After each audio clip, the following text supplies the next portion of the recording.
যিনি আহত হয়েছেন উপসহকারী কমিউনিটি মেডিকেল অফিসার অনুপম মজুমদার।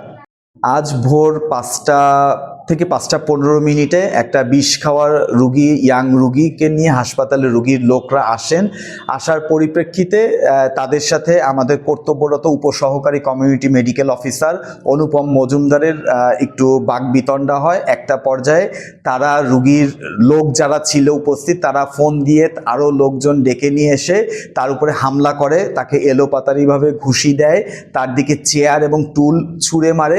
মূলত এখানে যেটা হয়েছিল সেটা হচ্ছে একটা ভুল বোঝাবুঝির ব্যাপার। রুগীর লোক বারবার বিষ খাওয়ার রুগীকে স্টোমাক ওয়াশ করার জন্য চাপ দিচ্ছিল, কিন্তু আসলে সব ধরনের বিষ খাওয়ার রুগীরই যে স্টোমাক ওয়াশ লাগে না এই জিনিসটাই তাদেরকে বোঝানো হচ্ছিল, কিন্তু তারা খুবই বেপরোয়া ছিল। তাদের একটাই দাবি যে রুগীকে ওয়াশ করতে হবে, কিন্তু তাকে যখন বমি করার জন্য বলা হচ্ছিল তারা তখন এইটা নিয়ে আমাদের কর্তব্যরত উপসহকারী কমিউনিটি মেডিকেল অফিসারের সাথে বাকবিতণ্ডা তৈরি করে আসলে একটা অনাকাঙ্ক্ষিত পরিবেশ তৈরি করে।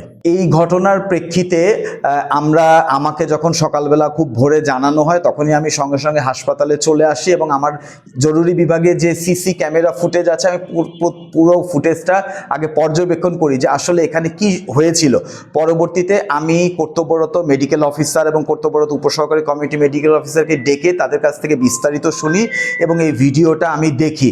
দেখার প্রেক্ষিতে আমার কাছে মনে হয়েছে যে আসলে এটা কোনোভাবেই কাম্য হওয়া উচিত না যে একটা কর্তব্যরত সরকারি কর্মচারীর উপরে কোনোভাবে আঘাত করাটা সমীচীন না। তদুপরি সরকারি সম্পদ বিনষ্ট করা, এখানে প্রায় 20,000 টাকার মতো সরকারি সম্পত্তি বিনষ্ট হয়েছে। চেয়ার ভেঙেছে, টেবিল ভেঙেছে, তারা ওইখানকার যে যন্ত্রপাতি ছিল কিছু যন্ত্রপাতি নষ্ট করেছে, তারা তাকে হুমকি ধামকি দিয়েছে যে মোংলায় কিভাবে থাকো তুমি দেখে নেব।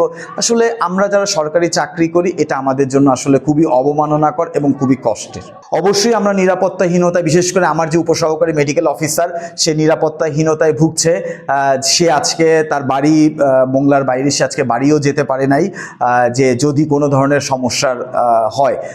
তারপরেও আমরা চাই যে এর একটি সুষ্ঠু তদন্ত হোক, সুষ্ঠু তদন্তের মাধ্যমে যিনি দায়ী এটা তার বিচার হোক। এই ঘটনার প্রেক্ষিতে যখন মামলা করা হয় আমরা ধন্যবাদ জানাই আমাদের আইন শৃঙ্খলা বাহিনীকে।